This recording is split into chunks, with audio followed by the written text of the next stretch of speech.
Salut tout le monde. Alors oui, je sais ce que vous allez dire, je suis pas youtubeur. Mais pour une fois, il y a un sujet dont j'avais envie de vous parler, et puis après tout, c'est ma chaîne, et je fais ce que je veux. Aujourd'hui est un jour tout à fait particulier pour les autres Apple addicts comme moi, parce que oui, je suis un Apple addict. Pour preuve, je vous filme avec mon iPhone 11 Pro. Bon, voilà, on n'est pas parfait, c'est comme ça. Pourquoi est-ce un jour particulier aujourd'hui? Eh bien tout simplement parce qu'aujourd'hui, vendredi 1er novembre, Apple lance son service de streaming Apple TV+.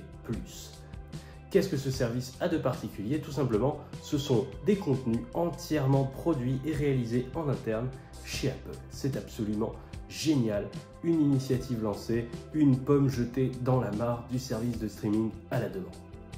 Pourquoi je vous parle de tout ça? Pas simplement pour surfer sur l'actu, quoique, allez, pourquoi pas, ça fait plaisir. Mais dans l'idée, je voulais aborder un point particulier avec vous. Comme je commence à en parler en télé, je suis archi cinéphile. Je suis abonné à Netflix et à quelques autres, notamment Amazon Prime Video. J'adore les séries, j'adore les films, je vais très régulièrement au cinéma et parfois, la seule chose qui vient à manquer pour que je puisse profiter du film, vous en entendez forcément parler en vidéo ou à la télé, c'est ce qu'on appelle l'audio description. De quoi s'agit-il? Ce sont des acteurs payés pour rédiger et parler sur un film afin de tout simplement décrire l'action entre les dialogues et entre les bruits importants. On se sert à la fois de la bande son et des actions situées à l'écran pour que la personne non-voyante puisse quand même profiter du film. Je vous avoue qu'au début, j'étais pas fan de ce truc-là. Maintenant, plus ça va, plus je trouve ça super bien fait. D'ailleurs, big up à tous ceux qui font ça et dont c'est le métier parce que c'est pas forcément les conditions les plus simples pour travailler.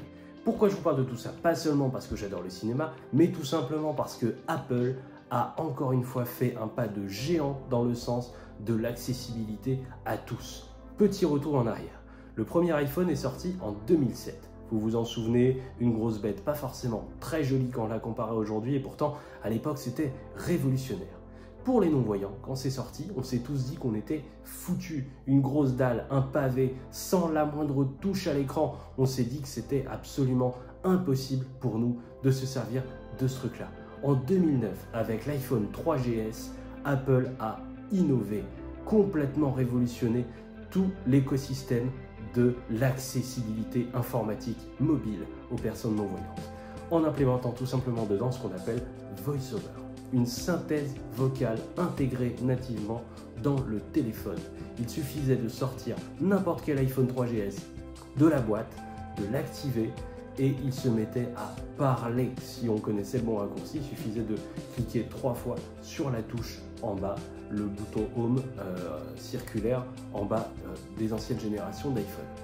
À partir de là, ils ont été précurseurs dans l'accessibilité mobile, suivis par Samsung, Android, etc. Aujourd'hui, Apple reste les meilleurs à faire tout ça. Bien évidemment, il existait déjà des synthèses vocales avant. Il fallait envoyer son vieux téléphone à une association, débourser la coquette somme de 170 € supplémentaires, attendre 2 semaines pour se faire renvoyer le téléphone avec le logiciel installé dessus, avec quelques fonctions malheureusement inaccessibles et quelques bugs auxquels malheureusement on ne pouvait rien. Aujourd'hui, les amis, n'importe qui peut prendre n'importe quel iPhone et s'en servir tout simplement sans débourser le moindre coût supplémentaire. Remarquez, vu ce que coûte déjà un iPhone, c'est la moindre des choses, on a tendance à le penser.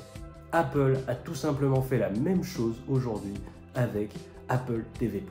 Tout simplement, la fameuse audio description dont je vous parle existait déjà, hein, ils ne l'ont pas inventée, mais en naviguant sur les différentes séries proposées par la firme à la pomme, eh bien je me suis rendu compte d'une chose, c'est que l'audio description est notamment présente en anglais, comme c'est déjà le cas sur la plupart des programmes Netflix, mais en plus, les enregistrements ont été faits en français, les amis, en VF. Ils ont pris compte de la possibilité de chacun d'utiliser le service. Et alors en naviguant encore plus, je me rends compte que les audiodescriptions sont aussi implémentées dans les langues étrangères européennes.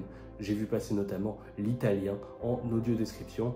Je vous laisse tenter pour ceux que ça intéresse. Alors oui, c'est un énorme coup de promo que je fais à Apple, ça sert pas à grand chose, à vrai dire, c'est absolument génial ce qu'ils ont choisi de faire pour nous, de prendre en compte tout le monde pour l'accessibilité de leur programme. C'est un vrai plaisir à regarder et c'est surtout absolument plaisant de se dire que enfin, une firme comme Apple, qui pèse plusieurs milliards, centaines de milliards sur le marché, se dit qu'il faut que tout le monde sur Terre puisse être touché par ces programmes et puisse bénéficier du contenu qu'elle propose. À mon humble avis, beaucoup d'autres sociétés devraient s'en inspirer.